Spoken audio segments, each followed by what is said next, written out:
भाऊजी तुमचे दादा लय डेअरिंग बाज आहेत बर का. होय मग नागिनी बरोबर राहायचं म्हणल्यावर डेअरिंग लागतेच की. होय हो. बोल की. प्लास्टिक सर्जरी करायला डॉक्टर किती रुपये घेतात? 4-5 लाख रुपये खर्च येतो बघ. आणि प्लास्टिक आपल्याच घरचं असलं तर?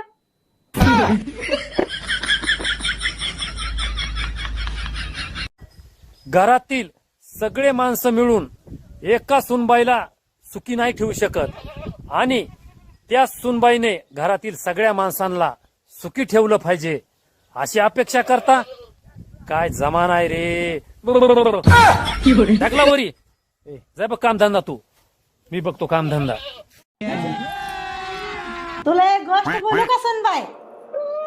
अगं माझ्या पोराला 1000 स्थळ आलती पण नशिबात तू होती मग तुला पसंत केलं. बरोबर बोललाय सासूबाई. त्या 1000 तर वाचल्या पण मीच फसले.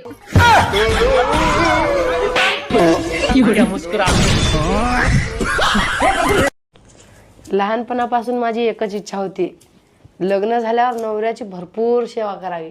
मग आता का करत नाही सेवा? लहानपण संपलं, इच्छा संपली.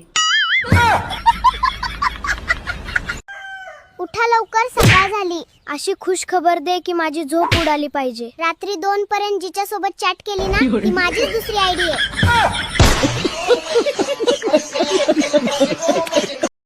होय, तुला चष्मा लागला का काय?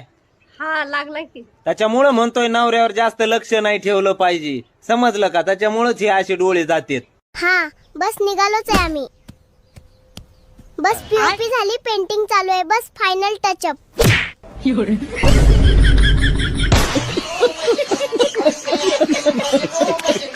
लव्ह मॅरेज आणि अरेंज मॅरेज मध्ये काय फरक आहे?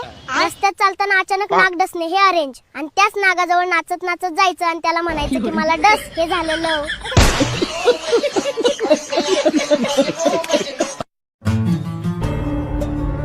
तू कॅलेंडर असतीस ना, तुला हर वर्षी बदलले असते. जर तुम्ही अद्रक असता ना तर तुम्हाला ठेसूनच काढली असती. अहो समजा मी हरवले तर तुम्ही काय करणार? अगं पेपर मध्ये जाहिरात देईन. खरंच? काय लिहिणार त्यात? जर कोणी परत आणून दिली तर 20,000 रुपये दंड घेण्यात येईल.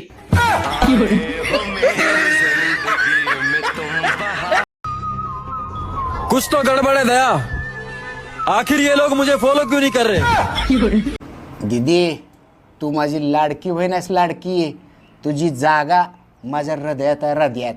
तुला कधी काही अडचण येऊ दे, तू अर्ध्या रात्री कॉल कर, अर्ध्या रात्री. ते जाऊ दे, मला जर दिवसा गरज पडली तर? दिवसा जमत नसते आपल्याला. दिवसा आपण मिस्त्रीच्या हाताखाली कामाला जातो.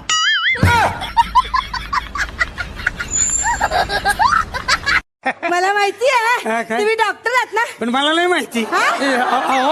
मी डॉक्टर आहे. अरे वा वा, डॉक्टर आहे मी. कशा स्पेशालिस्ट आहे? किडनॅपिंगचा. किडनॅपिंग झाल्यावर पांढरे कशा करतात याचा स्पेशल